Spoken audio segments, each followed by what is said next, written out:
qui est sûr, c'est que Vladimir Poutine va voyager dans les prochaines semaines. Pas pour des raisons spirituelles donc, mais pour rencontrer son ami chinois.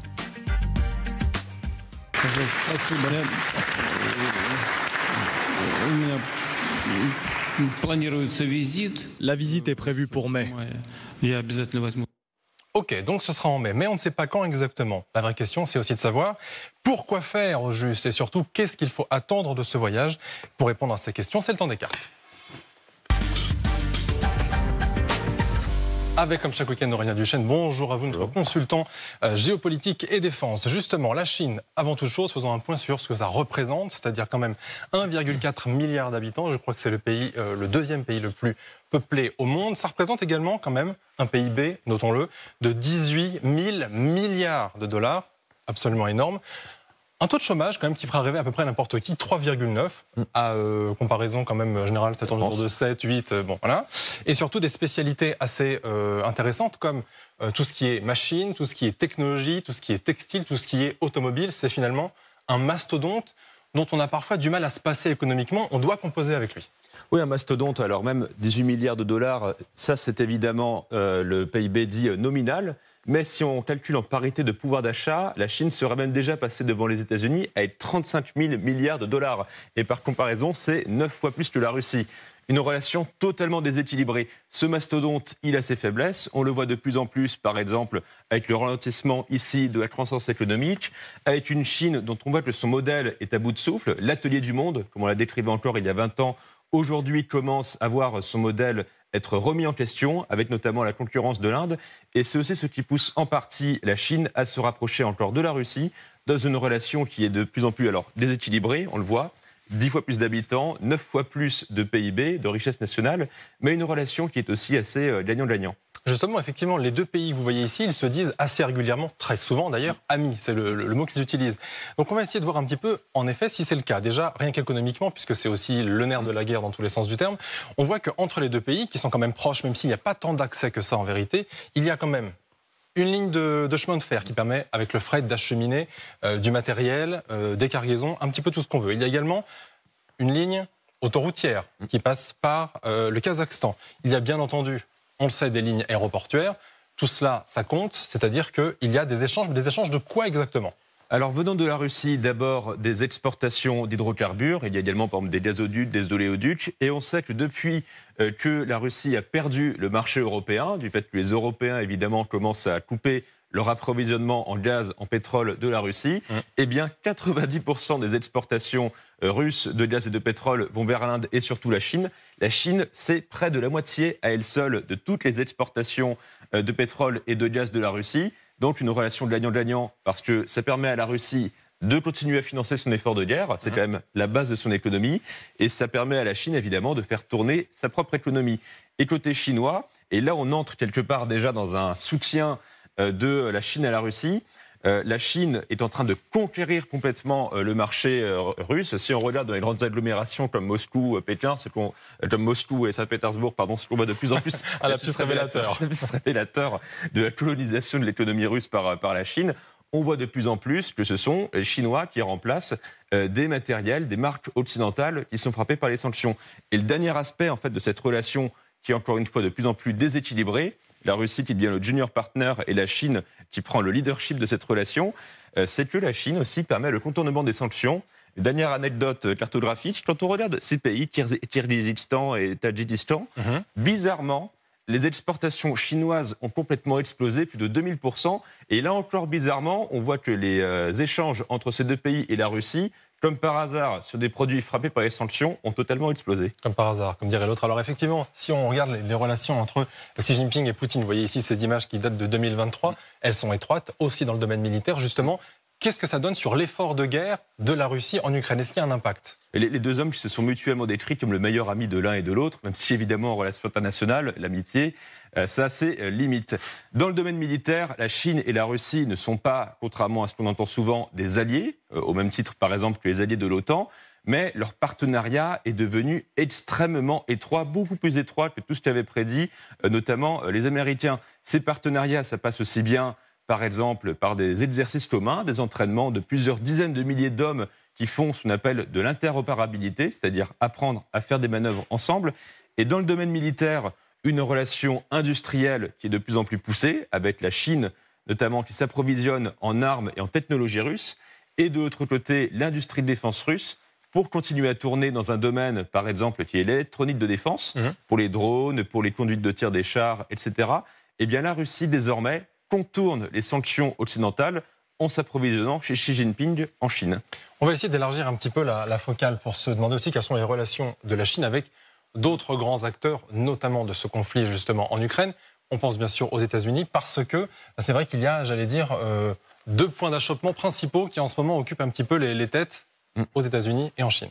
Alors le premier, évidemment, c'est Taïwan, que la Chine considère comme l'une de ses provinces, sachant que les États-Unis, eux, ne reconnaissent pas non plus Taïwan, mais sont dans ce qu'on appelle une ambiguïté stratégique. La question de cette ambiguïté est, est-ce que les Américains seraient prêts à aider directement ou même indirectement, comme on le voit avec l'Ukraine, Taïwan, ici c'est la capitale Taipei, si la Chine devait attaquer dans un futur proche l'île de Taïwan. Et les autres contentieux qu'on voit de plus en plus dans la guerre économique sont illustrés par exemple par l'application TikTok. Vous connaissez ce logo, bien sûr. Évidemment, le géant chinois des réseaux sociaux, dont on avait déjà parlé dans un autre temps des cartes, et qui devient aussi un enjeu, j'ai envie de dire, presque de guerre froide entre la Chine et les États-Unis. Les États-Unis qui veulent interdire ce géant chinois des réseaux sociaux. On rappelle au passage que la Chine, évidemment, interdit tous les réseaux sociaux occidentaux dans le cadre du contrôle de sa population. Merci beaucoup Aurélien. Place à nos autres experts avec tout d'abord Aline Lebacq-Reimer. Bonjour à vous, cofondatrice du collectif Stand With Ukraine. Natalia Turin, bonjour à vous également. Bonjour. Fondatrice des éditions Louison, spécialisée dans la littérature russe. Et évidemment Vincent Hugeux, grand reporter et essayiste. Avant toute chose, avant qu'on se penche encore une fois sur les relations entre la Chine et la Russie, je ne résiste pas à l'envie de vous faire écouter comment Vladimir Poutine qualifie Xi Jinping. Écoutez, c'est très court. C'est un leader fort et un vrai homme. Un leader fort et un vrai homme. J'ai presque envie de me tourner vers une femme pour poser cette première question quand même. Natalia Turin, vous qui connaissez un peu le personnage et l'état d'esprit russe, qu'est-ce que ça veut dire ce genre de déclaration? Pourquoi est-ce qu'on utilise un virilisme aussi appuyé? C'est ça en fait, c'est comme ça qu'il comprend les relations diplomatiques d'homme à homme, bien fermes, avec des poignées de main bien fermes, c'est ça? Moi, je pense qu'il ne faut pas se focaliser sur ce que dit Poutine, parce que c'est beaucoup plus profond. Mais Poutine, il est obsédé par des comparaisons viriles ou un peu sexuelles. Il a dit, je ne sais plus dans quel discours, que l'amour pour la patrie, c'était pas les fesses en caoutchouc. Charmant. Et personne n'a compris ce qu'il voulait dire par là. Mais il est un peu obsédé par tout ce qui est sex shop. En revanche, là où je pointerais, moi, c'est que souvent on essaie de commenter la Russie comme une espèce de chose qui est entre l'Occident et l'Orient. Et c'est là où on se trompe. Je pense que la Russie est derrière tout ça. Elle est autre.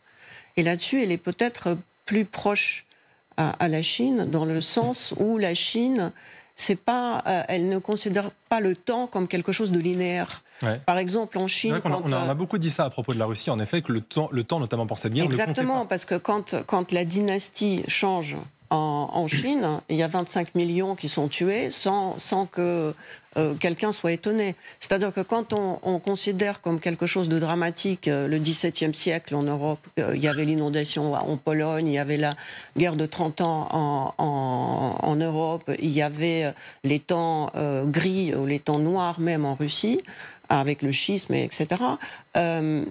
En Chine, c'est incomparable le nombre de gens qui meurent. Donc la Russie, quand on dit mais ils vont s'arrêter parce qu'il y aura trop de morts, c'est pas comme ça. Ils pensent plutôt comme les Chinois. Voilà pour la partie symbolique. Vincent Hugeux, quand même, toujours dans le symbole, justement, on a aussi le fait que ce soit sa première visite, j'allais dire, en tout cas celle de son 5e mandat à Vladimir Poutine, en Chine. Ce n'est pas un hasard. Oui, alors, il faut rappeler que depuis mars 2023, Vladimir Poutine est visé par un mandat d'arrêt de la Cour pénale internationale et la Chine, à l'évidence, est l'un des pays où il se rend sans grande inquiétude quant au dénouement du voyage. On va pas l'arrêter là-bas. Ouais. Un mot quand même sur le retour du refoulé viriliste chez Poutine. Il avait été plutôt économe de ce genre de saillie, si vous me permettez l'image, depuis quelques mois.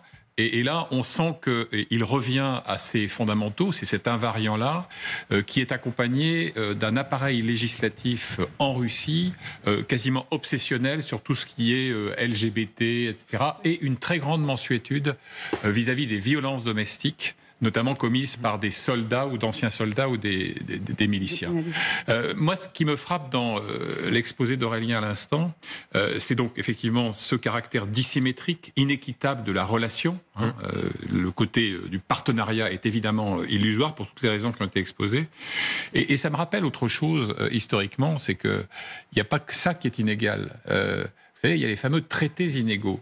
On parle aujourd'hui de cette idylle russo-chinoise. Or, il a fallu attendre 1991 pour que soit soldé un traité par un traité, donc ce que les Chinois appellent les traités inégaux, un contentieux territorial très féroce. Vous avez eu une guerre sino-soviétique en 1929, un autre épisode en 1969. On a frôlé la guerre nucléaire à ce moment-là. Et on se battait pour quoi, la rivière Oussouris, c'est en Sibérie, dans l'extrême orient russe. Et d'ailleurs, ce qui est assez intéressant, c'est que le Renmin Ribao, le quotidien du peuple, donc le quotidien de l'organe du comité central du PC chinois, encore au début de ce siècle, sortait de temps en temps des éditoriaux pour rappeler à quel point les traités inégaux imposés à la Chine à l'époque étaient une blessure profonde et inguérissable. Donc, au-delà de tout l'apparat d'un partenariat qui est le fruit des calculs qui viennent d'être explorés, il ne faut pas oublier qu'il y a quand même quelque chose de l'ordre du reliquat d'une vieille rivalité, notamment à l'époque où les deux mecs du communisme mondial, Pékin et Moscou, se disputaient des territoires en Amérique latine, en Afrique ou au Moyen-Orient. Alors, on le disait aussi, Aline Lebecq-Remer, en effet, si Poutine y va maintenant, en mai, en tout cas dans quelques semaines, c'est aussi parce que Xi Jinping est censé aller en Europe. Donc, quelque part, y aller avant, aller voir Xi Jinping avant, ça permet de couper l'herbe sous le pied aux Occidentaux. On pense notamment au soutien. On sait que la Chine, elle a du mal à pencher dans la balance. Alors, vous me direz, elle s'est déjà bien impliquée pour la Russie dans cette guerre. Malgré tout, elle pourrait le faire davantage, ce qu'elle décide pour l'instant de ne pas faire. Donc elle maintient quand même un lien avec les Occidentaux, et c'est justement pour essayer de casser ce lien que Vladimir Poutine y va maintenant. Oui, parce que la Chine, elle a besoin des Occidentaux, pas par passion de nos valeurs forcément, mais pour les exportations. Elle a besoin d'exporter. Son modèle économique, ce n'est pas le problème, ce n'est pas l'offre, c'est la demande. Donc pour la structuration de l'économie entière, elle a besoin de nous. Donc c'est pour ça qu'il y a aussi une extrême tension qui a été mise sous les sunlights hier, si je puis dire, entre Anthony Blinken et la Chine. Il y a quand même des risques de sanctions absolues portées par les Américains à l'encontre de la Chine. La Chine est angoissée, ça ne l'arrange pas ses affaires. Donc il y a la question de l'amitié très virile avec les Chinois, entre les Chinois et les Russes, mais j'ai envie de dire qu'il y a quand même cet autoritarisme aussi sous-jacent à tous ces mots. C'est pas que du folklore. Il y a la question de la considération à l'endroit des LGBT. Ce mouvement est quand même considéré comme terroriste en Russie. Voilà, c'est quand même des symptômes extrêmement durs de l'amitié entre guillemets qu'il ne faut pas entendre au sens où on peut l'entendre en termes d'alliance par ici. Redire quand même, c'est quand même des amitiés extrêmement particulières, en effet basées sur des contentieux et des lames de fond historiques de rancœur, d'amertume et d'envie de se manger les uns les autres. Je veux dire, c'est des alliances. Il faut pas l'entendre au sens, j'ai envie de dire, c'est pas l'image d'Épinal, d'Helmut Kohl et Mitterrand qui se tiendraient la main pour un avenir.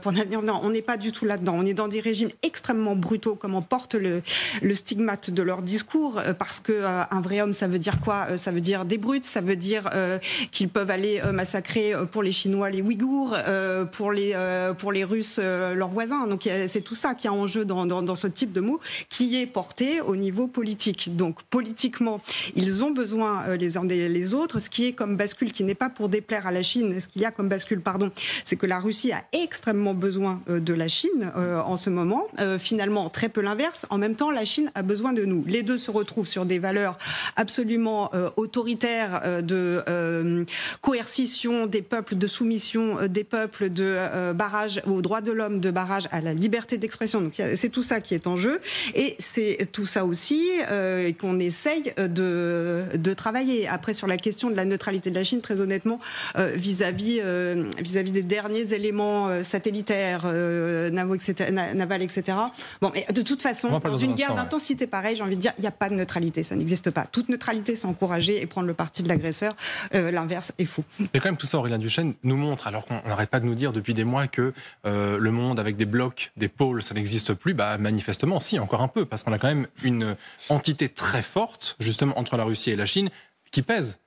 Oui, il n'y a certes pas de bloc au sens de la guerre froide, mais de l'autre côté, là où il n'y a pas de bloc, ni non plus d'alliance juridique entre la Chine et la Russie, leurs relations sont plus étroites qu'à l'époque où les deux étaient, comme l'avait dit Vincent à l'instant, deux pôles du communisme, deux pôles qui avaient été à se battre. C'était pour l'îlot d'Abansky aussi, on était au bord de la guerre nucléaire pour cet îlot. Il y a d'abord des convergences d'intérêts, c'est l'ennemi de mon ami et mon ennemi commun, quelque part. Les deux se donnent l'idée de dire que non seulement ils promeuvent pas exactement le même modèle de société, on a une Chine qui est authentiquement totalitaire, une Russie qui a des éléments de plus en plus de ce côté-là, mais qui n'est pas encore au niveau de la Chine, mais les deux dans une logique de survie d'une part de leur propre régime.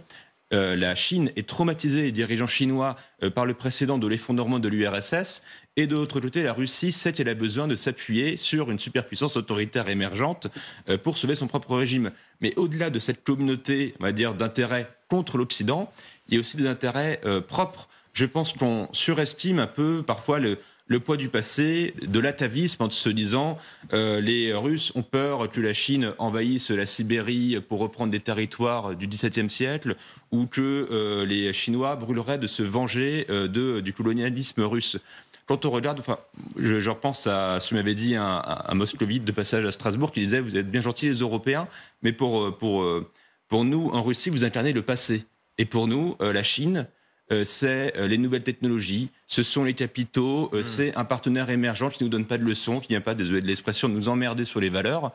Pour eux, la Chine, c'est à la fois leur garantie de sécurité pour financer leur économie de guerre dans la durée, mais c'est aussi leur grand partenaire dans le monde qui vient. Et j'en termine là, pour la Chine, l'intérêt à ne pas lâcher la Russie est qu'elle aura un junior partner, un lieutenant de le nouvel ordre mondial qu'elle veut construire autour d'elle. Un lieutenant qui est aussi un levier dans le contentieux dont la centralité est incontestable, c'est-à-dire la rivalité avec les États-Unis. Oui. C'est aussi une manière d'associer en quelque sorte ce partenaire mineur dans ce combat-là. Il faut aussi inscrire cette dramaturgie dans un contexte vraiment planétaire et un peu plus large. Il y a des efforts constants de la Chine en direction de ce qu'on appelle là-bas aussi le Sud global. Et vous avez eu, par exemple, très récemment, c'était le 26 avril à Astana, au Kazakhstan, ça ? Oui. L'organisation de coopération de Shanghai, c'est une institution qui est assez peu connue de nos téléspectateurs, mais qui est très importante parce qu'elle a notamment vocation à fédérer sur le plan économique, politique, logistique, tous ceux qui refusent l'hégémonie occidentale. Ouais. Et par exemple, en marge de cette réunion d'Astana, vous avez eu des échanges entre Sergei Shoigu, le ministre de la Défense russe, et ses homologues iraniens et chinois. Et les Nord-Coréens ne sont jamais très loin non plus. Donc voilà, pour la Chine, l'objectif, je dirais, historique va très au-delà de la destinée de la pas si grande Russie que cela, qui lui est pas totalement indifférente, mais encore une fois, qui est plus vue comme un instrument que comme un objectif. Pour revenir sur cette guerre en Ukraine, justement, en effet, la Chine, elle se dit, en tout cas c'est comme ça qu'elle le vend, elle se dit neutre dans ce dossier, même si effectivement beaucoup de renseignements nous disent que oui, Pékin participe à l'effort de guerre moscovite. C'est également ce que disent les Américains, écoutez. La Chine est le principal fournisseur de machines-outils microélectroniques, de nitrocellulose qui est essentielle à la fabrication de munitions et d'autres produits à double usage que Moscou utilise pour renforcer sa base de défense. Une base de défense qui produit des fusées, des drones, des chars, toutes ces armes que le président Poutine utilise pour envahir un pays souverain, démolir son réseau électrique et tuer des enfants, des femmes et des hommes innocents. La Russie aurait du mal à poursuivre son offensive contre l'Ukraine sans le soutien de la Chine. C'est vrai ça, Aline Lebel-Kramer, si la Chine venait à totalement s'abstenir de fournir quoi que ce soit à la Russie, est-ce que ça ferait vraiment pencher la balance ? Ah oui, parce qu'il y a une espèce de triangulaire, y compris sur l'organisation des livraisons, notamment de munitions et d'obus avec la Corée du Nord. Donc il y a c'est aussi la question de ce fameux bateau qu'on a intercepté. Tout ça, c'est le triangle des Bermudes qui maintient l'appareil militaire russe. Ça, c'est une certitude. Donc le haussement de ton aussi d'Anthony Blinken est allié avec l'annonce aussi d'aide militaire et d'équipements qui arrivent. Il y a tout ça qui monte en gamme, si je puis dire, d'un point de vue militaire et d'un point de vue politique. Là, Blinken commence à se fâcher. Au sens diplomatique du terme, à l'endroit de la Chine, il y a quand même ce qu'on appellerait un haussement de ton extrêmement clair. Parce que, oui, sans la Chine, sans les micmacs de pétrole, de jeux aussi. Ces endroits-là du monde servent les fameux contournements de sanctions. Ça passe par là, énormément de choses. Donc oui, si la Chine était contrainte ou reculait de ce point de vue-là, bien sûr que ça donnerait pas mal d'oxygène côté ukrainien, avec un appareil militaire russe certainement affaibli. Nathalie Turine, j'aimerais vous lire aussi ce que dit l'ambassadrice américaine à l'OTAN. Elle dit « La République populaire de Chine ne peut pas prétendre à être totalement neutre dans cette affaire et elle choisit en fait son camp. » Elle ajoute « Je pense que lorsque la Chine essaye de se présenter comme neutre lorsqu'il s'agit de cette guerre, nous n'y croyons pas. » D'accord, cela étant dit, est-ce que maintenant on peut faire quelque chose, par exemple au niveau de la Chine, de manière diplomatique, peut-être des sanctions davantage, pour faire en sorte de faire pression et de faire mal ? On n'a pas l'impression qu'on a envie de se fâcher nous-mêmes avec la Chine ? Non seulement j'ai pas l'impression qu'on veut se fâcher avec la Chine, mais j'ai l'impression que tout le monde se précipite en Chine. Et c'est comme une espèce de... qui va y aller le premier, qui va avoir l'exclusivité du commerce avec la Chine. Ça donne cette impression. Une grosse hypocrisie autour de ça. Je pense que tout le monde est schizophrène dans cette guerre. Quand Xi Jinping est allé à San Francisco, la ville était nettoyée pour recevoir le grand chinois. Moi, j'ai souvenir, les gens de ma génération, quand il y avait un président étranger qui venait à Moscou, on nettoyait la ville de Moscou, qui était très très pauvre et très très sale. Mais pour la visite des présidents européens, on faisait un grand ménage. Et tout était nickel. Aujourd'hui, j'ai l'impression que l'Occident fait plutôt des beaux devant les Chinois. Et quant à la schizophrénie de comportement par rapport à l'Ukraine, il faut quand même souligner que cette année-là, le nombre de blé qui était acheté chez les Russes par les Européens a augmenté par rapport à l'année précédente. Ouais. Et tout ça avec, en même temps, une espèce d'interdiction d'acheter les produits ukrainiens. Donc moi, je vois là-dessus une espèce de schizophrénie aussi, des Polonais et de l'Union européenne, qui aujourd'hui dit on ne veut pas des produits ukrainiens, c'est quand même étrange. Et puis la France, qui a battu les records d'achat de gaz liquide russe. Absolument, ouais. C'est aujourd'hui, la France a acheté le plus de gaz liquide de tous les pays. Depuis plusieurs années. Donc moi, j'ai l'impression que tout le monde est schizophrène. Là où la Chine est forte, c'est que contrairement à nous, les Occidentaux, ils ont la ligne du parti. Et donc, c'est la stratégie.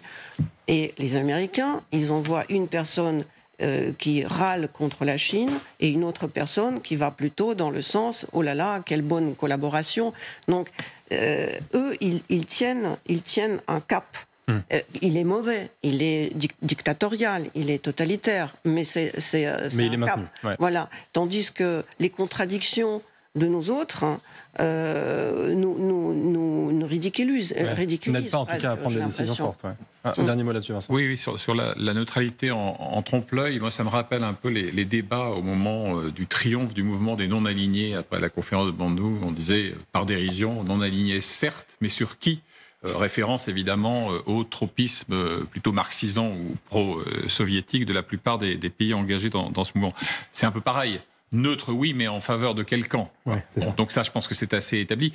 Blinken a détaillé donc ces technologies à double usage qui peuvent évidemment alimenter la machine de guerre russe. Il évoque les machines-outils, la microélectronique, et puis nitrocellulose, c'est sans doute un peu nouveau pour beaucoup de nos téléspectateurs, mais en fait c'est une très utile à la production de poudre et d'explosifs. C'est pour ça qu'il y a fait allusion explicitement. Dernier point, dans la riposte de Pékin, c'est assez intéressant de lire ce que dit le porte-parole du ministère des Affaires étrangères chinois.